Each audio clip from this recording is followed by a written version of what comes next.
Okay, this episode I wanted to talk a bit about the different ways police abuse their surveillance technologies. In an age of constant political turbulence and the permanent outrage culture, many of us often take solace in having a rather solidly written constitution that protects our speech, religion, voting rights, and a right, above all, to due process. Well, at least that's what they taught us in high school, because apparently ideals and reality may diverge in today's legal world. You see, according to a report out this month by Human Rights Watch, the federal government is deliberately concealing methods used by intelligence or law enforcement agencies to identify or investigate suspects, including methods that may be illegal. Okay, so I am here, and that drone is still way up here, as you can see.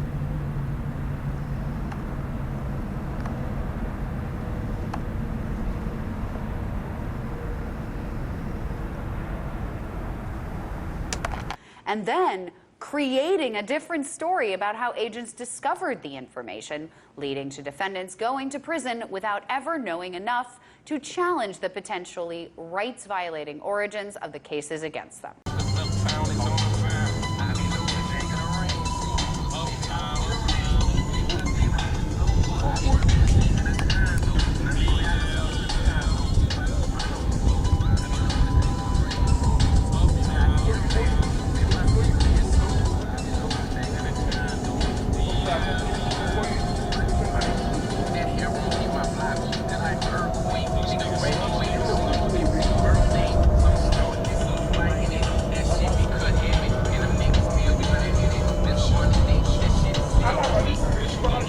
Hyperbole to call it the single greatest threat to our constitutional right to due process. To help us understand just how commonplace this practice is and how serious it may be, we're joined today by Mike Papantonio, host of America's Lawyer and veteran trial attorney. Welcome, Mike. How are you? Good to be here. Mike, Good. Thank you. You know, Mike, this doesn't seem quite as simple as the nice, clean-cut investigations from, say, your Law and Order TV shows. Can you take us through this practice of what, parallel construction? What is that? What is that exactly?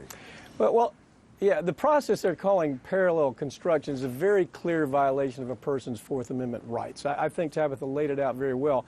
Our law enforcement and intelligence agency, they seem so hell-bent on sending people to prison that they've completely thrown out the Constitution. I mean, there's no way to analyze this without saying it's violative, clearly violative of so many parts of the Constitution. You.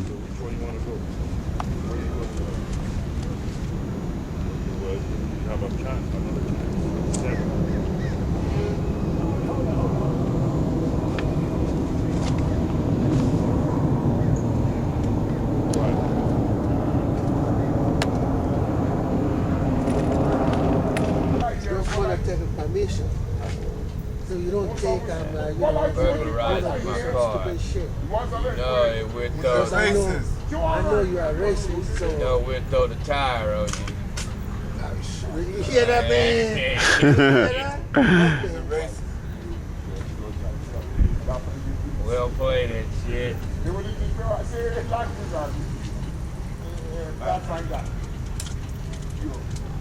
I should go move my shit. Oh man, what a sweetheart. You know? But what I think, very wicked man. Also, why they alcoholic? I'm off of my weekend. But like,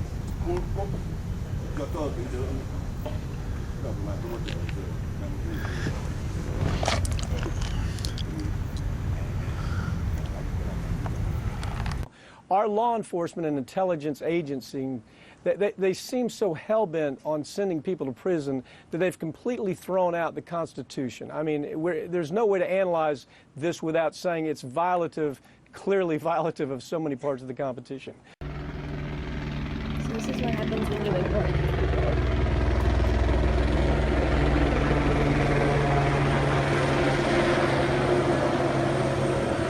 They're flying a police plane directly over my house because I'm ignoring them Your tactics are not working. They're not pissing me off. This doesn't really piss me off either.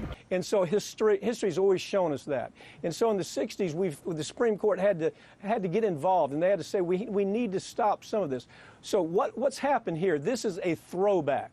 This is a throwback kind of approach to getting to creating probable cause. Parallel construction removes an incentive for law enforcement to play by the rules, because all they do is they throw out a big net. They listen to telephone conversations. They spy on you with cameras. They've got tons of ways. There's no limitations to how this is used. That's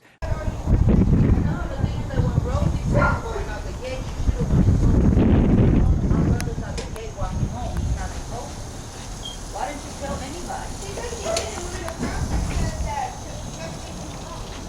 Which person was that?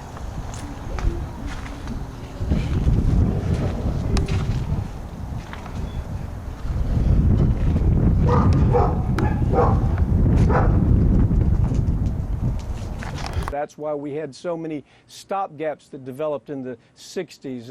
Everything from search and seizure laws to Mirandizing people. All of these things were put in place because we understand that left unchecked, law enforcement seems to devolve. They fall to the lowest operating level.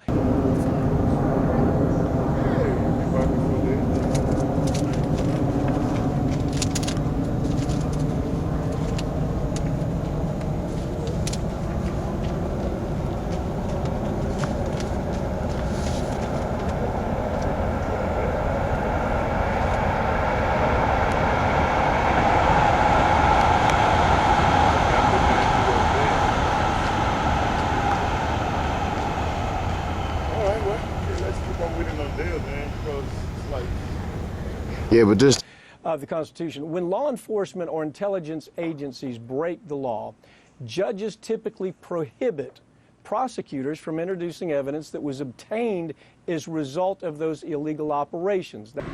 There's always a Chester molester somewhere around here. These people are stalkers. They're criminals.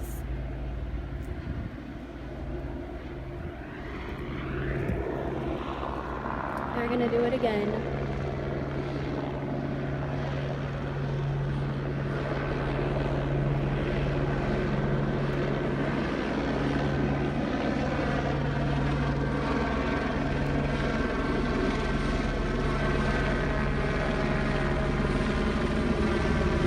That's the point you don't want to miss. There's no limitation that says, well, we can't use it for this device, but we can use it for this device. Think of it like this. If you were to take this into account, it's almost as if everybody right now, I mean, anybody with a brain is afraid to talk in front of Alexa about anything that's significant. Lawyers are having to remove them from their offices, for God's sakes. Okay, so take private contractors that then become part of this. It's throwing out a net and saying, okay, we caught this person A talking to person B, and in there they were talking about drug exchange. Now, we weren't listening to this for that reason. We said that we were doing this because we were worried about terrorism.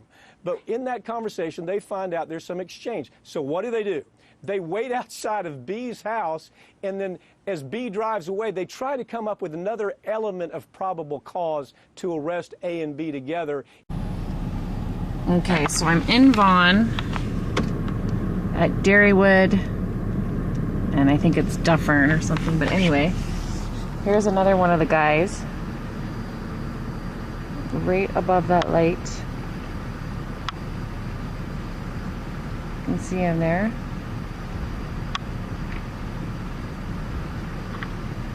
It's quite close.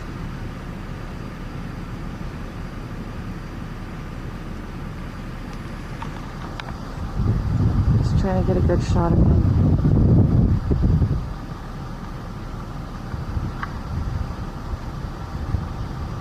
It's just in the middle of my screen, moving along, coming straight for me.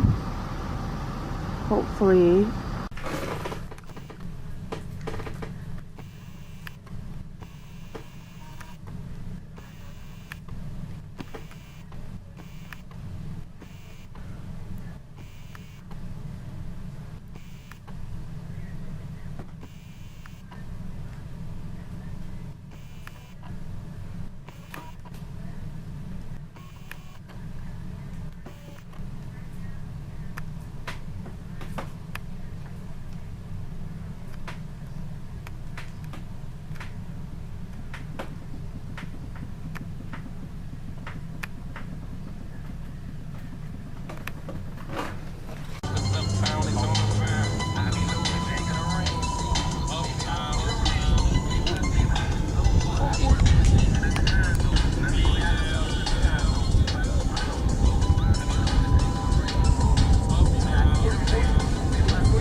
Hey, racist, can I go behind your car and take a peek? You don't want to take a permission.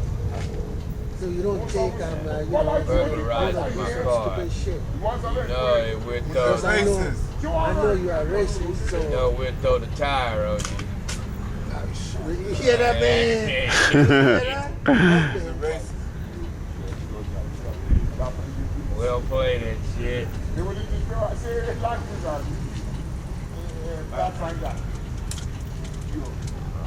I should go move my shit. Oh man, what a sweetheart. You know? From what I see, very wicked man. Also, wine, the alcoholic. I'm off of every day. But like, go.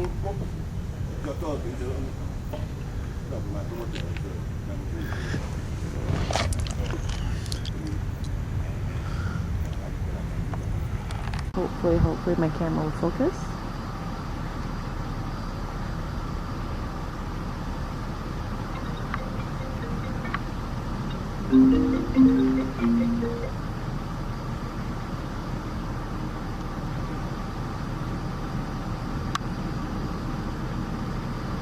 See, he looks like a streetlight, but he's not.